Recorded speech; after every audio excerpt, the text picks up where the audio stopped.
Hello po, ma'am. Ang ganda naman po ng bahay niyo. Sino yan, Nay? Hello po. Anak, ito nga pala si Bebang, bagong katulong natin dito. Siguraduhin mo lang na magaling ka, ha? Dahil ayoko sa lahat, yung tatanga-tanga. Opo, ma'am. Ayusin ko po yung trabaho ko. Sige na, mag-umpisa ka na maglinis. Sige po. Di ko talaga gusto yung bago namin katulong dito. Nakakainis yung mukha niya. Ano yun? Ano ba yan? Unang araw pa lang dito, may nabasag ka na agad? Sorry po, ma'am. Tatanga-tanga kasi maglinis? Di mo ba alam na 1,000 pesos ang isa niyan? Linisin mo na yan! At wala ka sweldo na 3 araw, ha? Dahil wala ka naman pambayad niyan. Ganito niyo pala tinrato ang nanay ko. Humanda kayo. Bebang! Gawin mo nga ako ng kape. Ma'am. Ito na po yung kape niyo. Ano ba yan? Bakit malamig na to? Gusto mo tapo ko to sa mukha mo, ha? Sorry po, ma'am.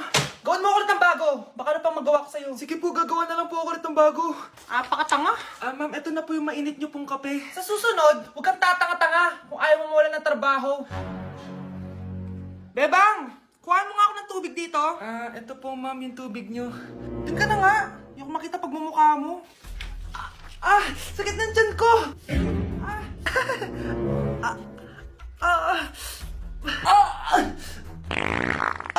Anak! Lumabas ka muna dyan!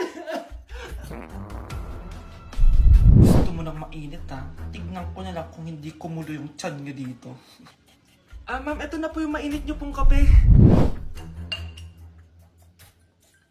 Ito po, ma'am, yung tubig niyo. Hindi ko kayo mapapatawad